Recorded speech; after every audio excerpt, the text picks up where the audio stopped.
And we are back with the third segment of the GSMC Basketball Podcast presented by the GSMC Sports Network. And in this third segment, we are going to be doing a recap of all of the NBA games that went down over the weekend. It's really sad, though, because I'm probably, once the playoffs start, I'm going to have to, get rid of this segment. So this is probably going to be, the last week where I'm actually able to do this segment. So RIP. But regardless, let's get into the important games that went down over this weekend. Now, I'm not going to start with the most important game, but I am going to start with one game that I find important. The Brooklyn Nets, they finally won a game. It feels like forever, but they finally did it. And they ended up beating the Pistons after getting a comeback win. They were down by, I believe it was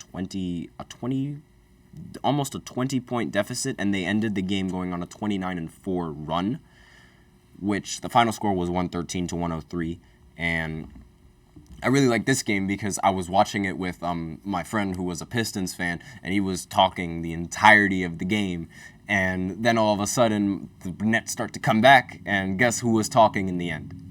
It was beautiful. And Cam Thomas, he was phenomenal this game, 32 points. Dennis Schroeder, 24 points. Mikal Bridges, he's fallen off a cliff. Ended the game with 13 points, 5 of 10 from the field. Again, he's fallen off. I don't understand how this could happen. I don't understand why this happens, but again, it probably happened just because it's the Brooklyn Nets and they can never have nice things. But one of the more important things that I want to talk about is, remember in the last episode, literally on Friday of last week, I did a segment talking about Doc Rivers and his situation with the Bucks and how they were 15-15 since he got hired as their coach. Since that video, he has now worsened that record to 15-17 over the weekend. The Bucks lost to the Raptors. The Raptors. They're a rebuilding team. They don't have any core star on the team. They don't have that definite guy like they used to with Scotty Barnes after his injury, and they were able to beat this Bucks team. And this Bucks team was completely healthy. Well, apart from not having Giannis, regardless, this was a team that was expected to win and came in as almost double-digit favorites, and they ended up losing in an embarrassing fashion. And I do not, I get it that Giannis wasn't in this game, but it doesn't matter when you have someone like Damian Lillard who's able to lead the offense. He ended the game with 36 points and 10 for 24 from the field. I don't know why he only decides to have 30 points when Giannis isn't playing, but that is more problems for the Bucks that they still haven't fixed yet. And it's not like Doc Rivers fixed it. Gary Trent Jr. ended the game with 31 points, and Emmanuel Quickley ended the game with 25 and 11, along with 9 assists. Again, these types of performances from these types of players, they're very few. They're few and far between, and they seem to only happen when Doc Rivers is the coach. I don't understand what the deal is, but it only happens when he's the coach. It literally only happens when he's the coach. And this isn't the only team that they lost to. They ended up losing in a blowout to the New York Knicks, who aren't a completely healthy team. They just found out that Julius Randle wasn't going to return for the season, and they lost 122-109. So another embarrassing loss for this Milwaukee Bucks team, and this time they were completely healthy and they had Giannis in the lineup, along with Damian Lillard. Damian Lillard ended the game with 23 points. Giannis ended with 28, 15, and 8. And let me see what they shot from. Dame shot 4 for 11 from the field, 1 of 7 from 3. Again, not very good performances in order to, that haven't really been addressed with Damian Lillard yet. He's still having this struggle with playing with Giannis. And I don't understand why, given how, they're supposed to be a little bit better when they play with each other. But that sort of hasn't happened, but I digress. But this is not this is not something good for the Milwaukee Bucks, and it really just looks like this Bucks team is destined to blow, and it's destined to just lose in either the first round or the second round, and they aren't going to make it any farther, regardless of what team they play in the first or the second round. I genuinely think that this is the team's ceiling, either the first round exit or the second round exit. And if this was a few months ago, I would have said that they were championship favorites. But now with Doc Rivers being their coach, it's like, no, there's just no way. And it's really unfortunate given how, especially if you're Adrian Griffin. If you're Adrian Griffin, you're probably laughing to the bank because it's like, they thought he was going to be different than me, but look at that. And it's like, I don't understand how a team could fall this far from grace. And that's just me though. Now, the Houston Rockets ended up taking the Dallas Mavericks into an overtime game where the final score was 147 to 136. With this loss, the Houston Rockets have been eliminated from the playoffs entirely, and therefore looks like the Warriors don't really have to worry about Houston coming out to play. Now, final score, again, 147-136, and Luka Doncic ended the game with 37 points, 12 assists, and 9 rebounds. It looks like he has a chance of being able to snag the MVP from Jokic if the voters are suffering from voter fatigue and voting for Jokic the previous few years. And again, we'll see how that turns out. Kyrie ended the game with 48 points. PJ Washington ended the game with 14 points and 13 rebounds. Derek Jones Jr. ended the game with 10. Daniel Gafford ended the game with 6. And Dante Exum ended the game with 14 points, as well as hitting the game-tying 3, which sent the game into overtime. And again, this Mavericks team has just been on a roll. The Houston team was on a roll for a little bit, but they ended up slowing down towards the end when they really needed to. And I think, honestly, that's just the pressure of the media getting to them, because before, when they were hooping and they were winning, there wasn't that much attention or pressure coming in from the media. And that's a common theme with a lot of these teams that end up doing well for a short point of time. And we saw it with the Cleveland Cavaliers, we saw it with the Los Angeles Clippers, and we're seeing it now with the Houston Rockets, where all of these teams, they're doing really well. And then when they start doing well, they start getting the hype. And then after they get the hype is when they start to sort of get a little worse and worse. And I feel like that's all just down to media and pressure. And again, it's normal, because it's they aren't used to having the media and all eyes constantly be on them and their games and their situations. So once that's added onto a player, it's already going to it's going to take a tank, especially with how young the team is and how they're just not ready to handle the pressure yet. But this team so far, I think Houston's going in the right direction with this team.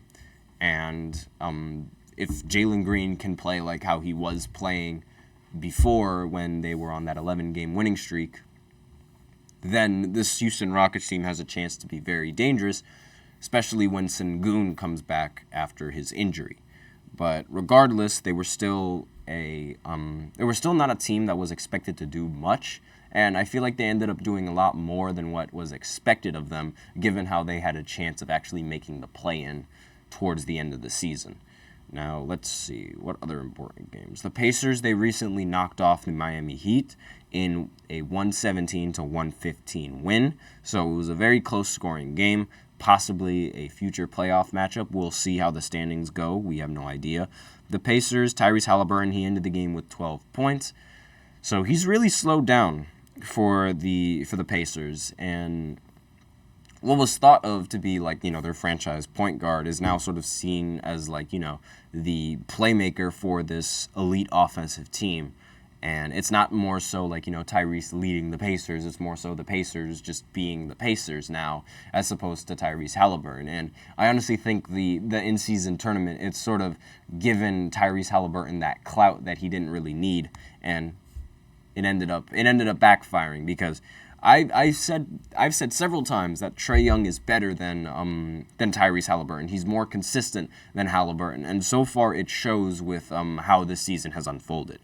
And Miles Turner, he ended the game with 22 points, 13 rebounds. Siakam ended the game with 18 points.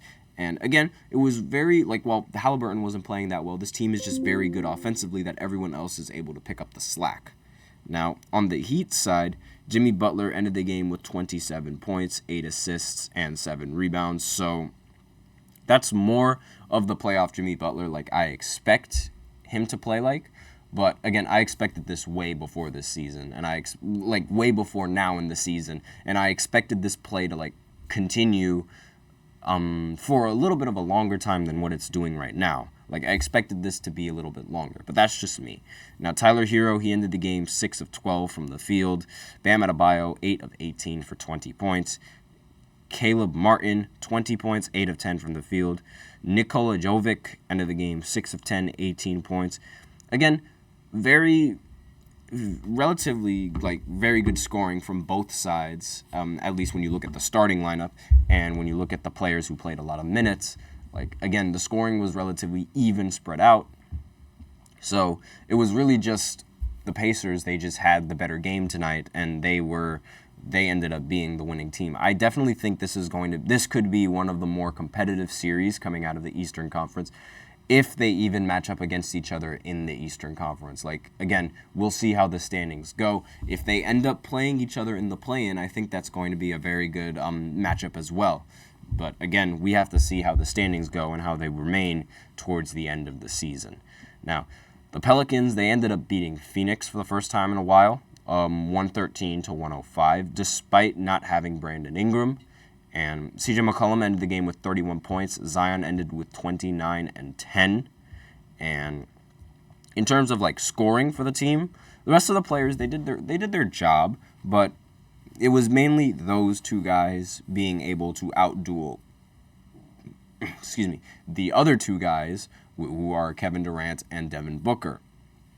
Now, I don't mention Bradley Beal, even though Bradley Beal ended the game with 33 points, simply because Bradley Beal has been a little bit inconsistent as of lately, and he's sort of seen as the third option as opposed to where it's an actual debate between who's the first, who's the second, and who's the third option.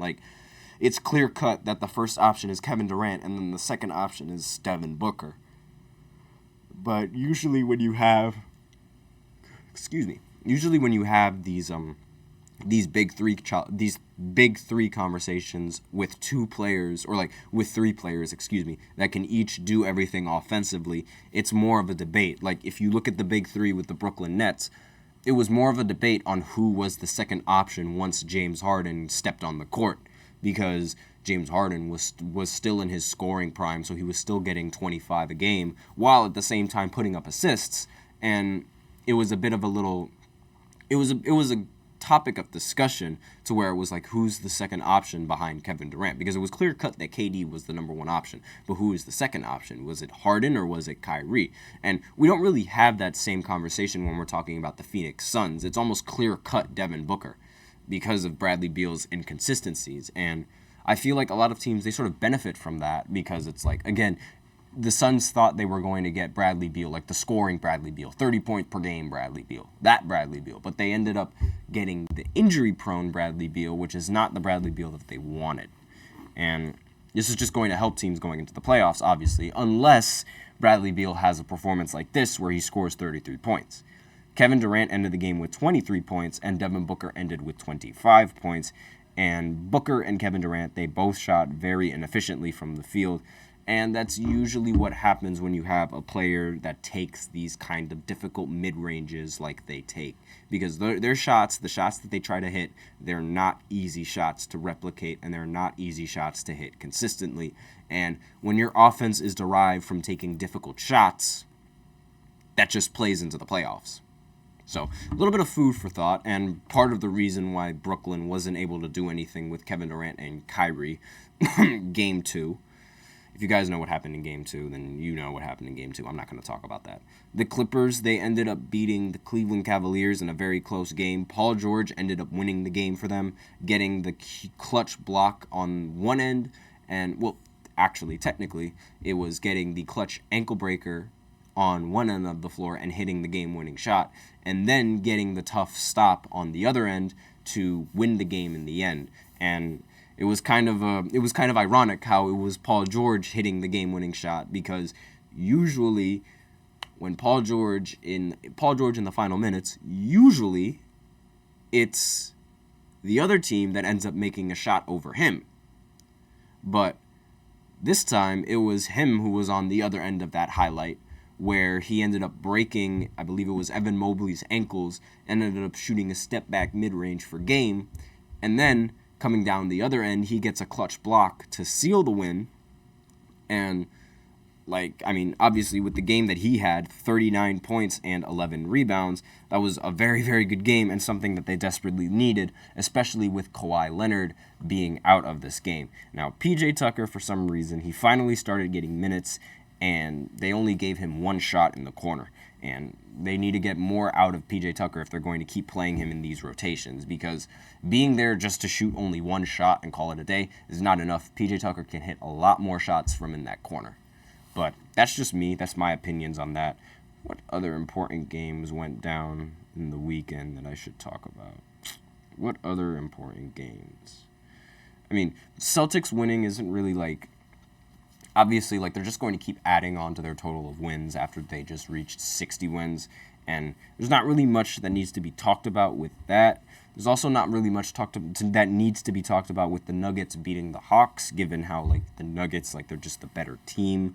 And, the Sixers beating the Grizzlies, again, the Sixers are just a better team. Even though Tyrese Maxey, there was no Joel Embiid, and Tyrese Maxey had to go off in this game. Actually, no, it wasn't the game against the Grizzlies. It was the game against... Let me just go right ahead and check real quick. It was the game against the Spurs. That's right, excuse me. Tyrese Maxey ended up going off against the Spurs, where he dropped 52 points, 7 assists, and 5 rebounds without Joel Embiid in the starting lineup. Again, it was a double overtime game, but this was also just more proof that the Sixers, they ended up rushing Embiid back from his injury, because here he is not playing in this final game when they really needed him to play in this game against the Spurs, as well as him not playing in the game against he did play in the game against the Grizzlies, excuse me, but him sitting out in this recent game, I understand it's the Spurs. They're the worst team in the Western Conference, but your team desperately needs this win to avoid you playing more games than you have to in the play-in, and I don't understand why he just chose to sit out in this game. But that's just me. And with that, we are out of time for this third segment. So now I will be going into the fourth segment, where I talk about John Calipari and his decision to leave the University of Kentucky after coaching there for what feels like his entire lifetime. So I will be right back after this short break.